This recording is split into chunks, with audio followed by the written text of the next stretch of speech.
The Senate gave final passage today to a short-term extension of Section 702 of the Foreign Intelligence Surveillance Act, or FISA. The short-term extension came after a group of about a dozen hardline House Republicans derailed a midnight vote that would have extended the program for 5 years and added a provision to further protect the privacy of U.S. citizens. This is a controversial spy authority that allows U.S. intelligence services to collect communications of non-American citizens outside the U.S. The program has been credited with disrupting terrorist plots and international drug trafficking operations. But critics say it allows for American data to sometimes get collected by the government, too. CBS News congressional correspondent Nikole Killion joins me now. So what is the Republican infighting about and what happens next with negotiations?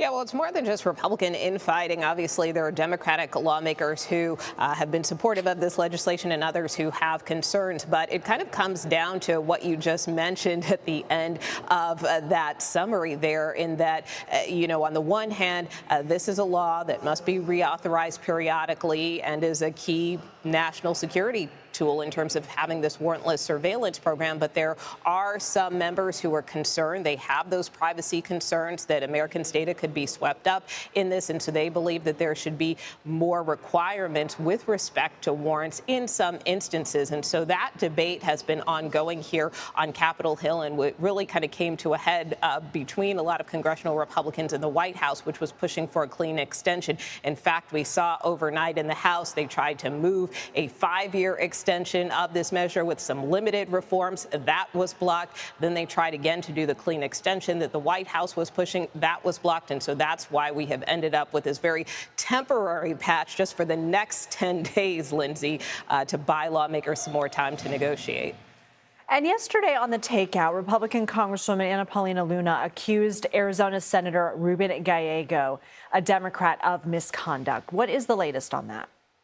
Yeah, well, basically, this matter has been referred to the Senate Ethics Committee, according to Congresswoman Luna, and also Majority Leader John Thune, who Luna also reached out to his offices on, but he said it would be referred to the panel, and that's the best committee of jurisdiction. But that being said, a spokesperson for Senator Gallego says that he has not been notified or contacted by the panel. Furthermore, he calls these claims by Congresswoman Luna right-wing conspiracy theories being parroted by a fringe far-right member of Congress. Of course, Luna told our Major Garrett that she believes these allegations could potentially be sexual in nature, also could potentially involve alleged campaign finance violations. I would point out earlier this week, I had a chance to speak with Senator Gallego. He did a very lengthy press conference where he denied any wrongdoing, particularly when it comes to sexual misconduct. He was asked explicitly about that, if he's been engaged in that type of activity, either with staffers or other women, which he denied. But of course, all of this coming on the heels of those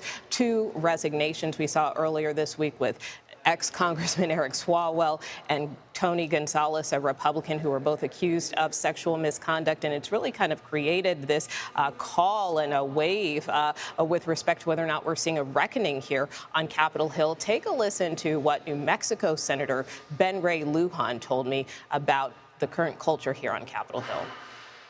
Clean it up. Enough of this garbage, enough of guarding people, enough of all the sugarcoating here, man. Like, people are here with the trust of the American people, and they want to act like this. They should know better and just resign and leave on their own if they're going to cut or pull this. And of course, next week, there are calls for other members to be expelled or step down. We are expecting a sanctions hearing next week with Florida Congresswoman Sheila Sherfilis McCormick, who is accused of misusing campaign funds. Also, there are calls for Corey Mills, a Florida Republican, to step down as he faces allegations of sexual misconduct and campaign finance violations. Both of them have denied any wrongdoing. I'm sure a lot of people agree with what he just said. Nikole Killion, thank you.